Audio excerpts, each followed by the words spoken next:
বাগান করতে গেলে কিন্তু অবশ্যই একটা গ্রিন শেড বা আপনার একটা গ্রিন হাউস বা একটা পলি হাউসের কিন্তু অবশ্যই প্রয়োজন রয়েছে।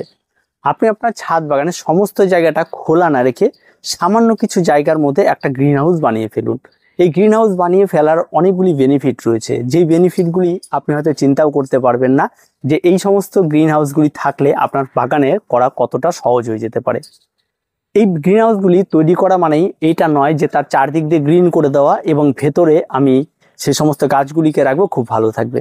এই গ্রিন হাউস আপনারা চাইলে গ্রিন নেট দিয়ে করতে নিতে পারেন, আপনারা চাইলে পলিথিন দিয়ে করে নিতে পারেন। তো সবচেয়ে বেস্ট যেটা সেটা হচ্ছে পলিথিন দিয়ে।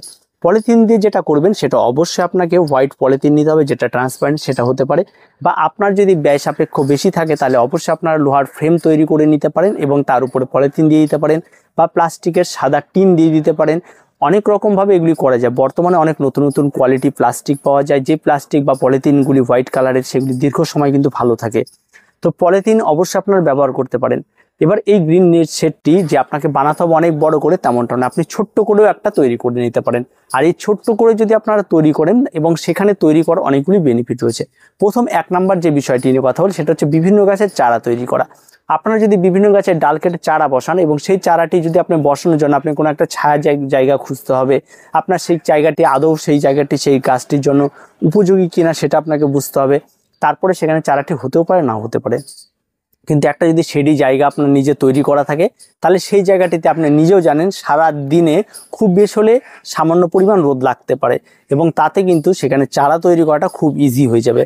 আর যদি শেড থাকে বর্ষাকালে আপনারা সঠিক সময় কিন্তু চন্দ্রমল্লিকার চারা তৈরি করতে পারছে না। সেই চন্দ্রমল্লিকার চারা বসানো যেন খোলা আকাশে, সেখানে রোদ লাগছে, বৃষ্টি লাগছে, প্রথম অবস্থাতেই যখন রুট বেরোচ্ছে না সেই ডালগুলি প্রথম অবস্থাতেই কিন্তু নষ্ট হয়ে যায়। কিন্তু যদি আপনার একটা গ্রিন হাউস বা পলি হাউস থাকে তাহলে কিন্তু সেক্ষেত্রে কিন্তু সেই জায়গাটায় যে সূর্যালোক লাগবে তাতে কিন্তু ওই ডালটির কিন্তু কোষগুলি কখনোই নষ্ট হবে না, যার ফলে কিন্তু সেই জায়গায় কিন্তু সেই চারাগুলি খুব অনায়াসেই খুব তাড়াতাড়ি বেড়ে যাবে। বীজতলা, যদি আপনাকে বীজতলা তৈরি করতে হয় তাহলে সবচেয়ে গার্ডেনিং এর জন্য বা আপনার বীজতলার জন্য সবচেয়ে উপযোগী সময় হচ্ছে আপনার সেপ্টেম্বর অক্টোবর মাস।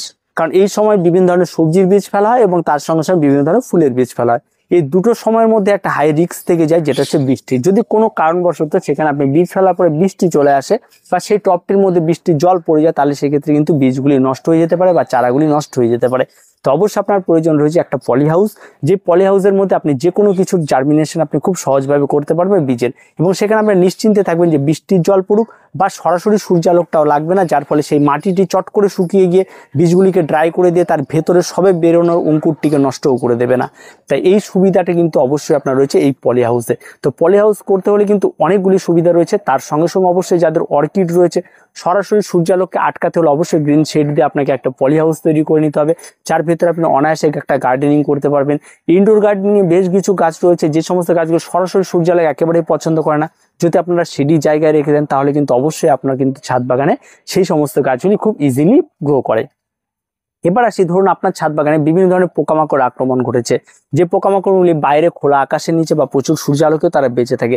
সেই গাছগুলিকে যদি আপনারা নিয়ে আসেন পলি হাউসে তাহলে দেখবেন সেই পলি হাউসের মধ্যে চট করে ফাঙ্গাল আক্রমণ ঘটে না, চট করে সেই সমস্ত গাছগুলিতে কিন্তু পোকার আক্রমণ ঘটবে না।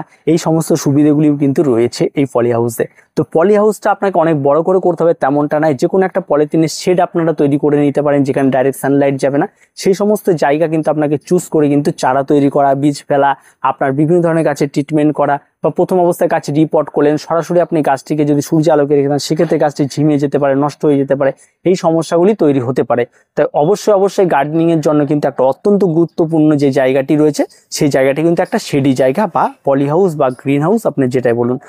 অবশ্যই সেটা তৈরি করার সময় সবসময় খেয়াল রাখবেন চারদিকটা আপনারা খোলাও রাখতে পারেন, আর আপনার বিশেষ করে যেই সাইড থেকে সকালের রোদ আসে সেই সকালের রোদটা হালকা বন্ধ রাখতে পারেন বা শেডি রোদটা নিতে পারেন, বা আপনার দিনে যে কোনো একটা সাইড বন্ধ রাখবেন যেখানে ডাইরেক্ট সূর্যালোকটা কড়া সূর্যালোকটা পড়ে সেটাকে আপনারা বন্ধ রেখে করে নিতে পারেন। আমি যখন পূর্ব সাইডে বন্ধ রেখেছি তার কারণ হচ্ছে সকালে যে সূর্যালোকটা রয়েছে সেটা যদি আমি গাছে চট করে পড়তে দিই না, তার কারণ হচ্ছে সকালবেলা আমি যেখানে ভিডিও করি সেই ভিডিও সবসময় পূর্ব দিকে তাকিয়ে করি, যার জন্য ভিডিও করাটা ভীষণ অসুবিধা হয়ে যায়। তাই সেই দিকে শেড দিয়ে যাতে লাইটটা কম লাগে সেটা গাছের জন্য কোনো রকম কোনো কিছু গাছের জন্য যথেষ্টই ক্ষতি কিন্তু। আর সবসময়ের জন্য শেডটা দেওয়ার চেষ্টা করবেন, সবসময় আপনারা আপনার মানে দক্ষিণ দিকে দেওয়ার চেষ্টা করবেন, তাহলে দেখবেন সেদিকে সূর্য আলোকটা সবসময় যেন দুপুরের দিকে করা হয়, এবং সেই করা সূর্য আলোকটা যদি আপনারা আটকে দিতে পারেন তাহলে খুব ভালো হয়। তো অবশ্যই আপনারা চারদিক দিয়ে আটকেও করে নিতে পারেন, সেখানেও হতে পারে, বা আপনারা একটা সাইড শুধু আটকে রেখে দিতে পারেন, সেটাতেও হতে পারে। কারণ গ্রীষ্মকাল যেটা রয়েছে সেই সময় কিন্তু সূর্য একদম মাথার উপর দিয়ে যায়, আর সেই সময় কিন্তু একদম মাথার উপরে সেটা অত্যন্ত প্রয়োজন। আর সেই গ্রীষ্মকালে কিন্তু গাছকে বাঁচিয়ে রাখা বা অতিরিক্ত পরিমাণ জল হাত থেকে বাঁচিয়ে রাখার জন্য শেডের কিন্তু প্রয়োজন রয়েছে। একটা গাছ বেড়ে ওঠার জন্য নির্দিষ্ট টেম্পারেচার আছে, তার বেশি যদি চলে যায় সে কিন্তু অবশ্যই আপনার পলি হাউসের প্রয়োজন রয়েছে। যদি পলি হাউস না থাকে সেই সমস্ত গাছগুলি কিন্তু নষ্ট পর্যন্ত হয়ে যেতে পারে। যখন মার্চ এপ্রিল মাস আসে তখন জবা গাছ, প্রচুর গাছ কিন্তু মিলিবাগের আক্রমণ ঘটে, প্রচুর গাছ কিন্তু এই সূর্য আলোকে মাঝে মধ্যে বারবার করে জল দিতে হচ্ছে, যার মধ্যে এই মানে তীব্র রোদে কিন্তু যেখানে বাইরে বেরোনো নিষেধ সেখানেও কিন্তু আমাদের গাছে জল দিতে যেতে হয়, সেক্ষেত্রে কিন্তু আমাদের যেমন ক্ষতি হয়, গাছকে বারবার জল দেওয়ার জন্য গাছের রুটের ক্ষতি হয়। তাই অবশ্যই আপনার একটা কিন্তু পলি হাউসের প্রয়োজন রয়েছে সেই সমস্ত গাছগুলি সেই সময় কিন্তু সংরক্ষণ করে রাখার জন্য। তো যারা পলি হাউস করতে চাইছেন তারা অবশ্যই করে ফেলুন। একটা প্লাস্টিক আপনার ছাদ বাগানে যে কোনো চারদিক দিয়ে টানিয়েও আপনারা করে নিতে পারেন, আপনার ফ্রেম বানিয়ে করে নিতে পারেন, বা যে কোনো ব্যবস্থাতে আপনারা এটা একটা করতে পারেন, যারা সাধারণত গার্ডেনিং ভীষণভাবে পছন্দ করেন। আর অনেকের গাছ রয়েছে যে গাছগুলো অনেকে বলে থাকে যে গাছ আমার ভালো হচ্ছে না, তা ভালো যদি গাছ করতে হয় অবশ্যই আপনাকে এই গার্ডেনিংয়ে কিন্তু অবশ্যই আপনার একটা গুরুত্বপূর্ণ যে বিষয়টা সেটা হচ্ছে পলি হাউস। তো অবশ্যই পলি হাউসের প্রয়োজন রয়েছে। এই পলি হাউসের মধ্যে প্রচুর কিছু সিক্রেট লুকিয়ে রয়েছে, পরবর্তীতে আরও পলি হাউসের ডিটেলস আমি জানিয়ে দেবো।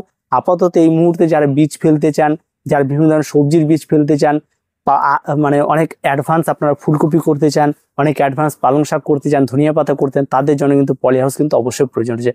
যারা খুব তাড়াতাড়ি যারা করতে চান তারা করে ফেলুন। আর তাছাড়া যদি না থাকে তাতে যে হবে না তা না, বিভিন্ন ধরনের চারা আপনারা ক্রয় করে নিয়ে আসবেন এবং সেগুলো আপনারা করে নিতে পারেন। এবং সেটা যদি ব্যয় সাপেক্ষ আপনার মনে হয় তাহলে আপনারা নাও করতে পারেন, বা ঝামেলা মনে হয় নাও করতে পারেন। যদি আপনি ঠিকঠাক করে বাগান করতেন তাহলে অবশ্যই আপনার একটি প্রয়োজন রয়েছে পলি হাউসের। তার কিছু বলার নেই, টিপসটি এ পর্যন্তই। যারা করতে চান তাড়াতাড়ি করে ফেলুন। আর বিভিন্ন ধরনের ফুলের চারা বা বিভিন্ন সবজির চারা ফেলার সময় হয়ে গেছে, বীজগুলি ফেলার চেষ্টা করুন। তো কিভাবে কি করবেন তার সমস্ত ভিডিও আমাদের চ্যানেলে দেওয়া রয়েছে, আপনারা সেগুলি দেখে কিন্তু অবশ্যই আপনারা শিখে নিতে পারেন। তো আজকে পর্যন্ত দেখা হয় পরবর্তী ভিডিওতে। প্রত্যেকে ভালো থাকবেন, প্রত্যেকে সুস্থ থাকবেন।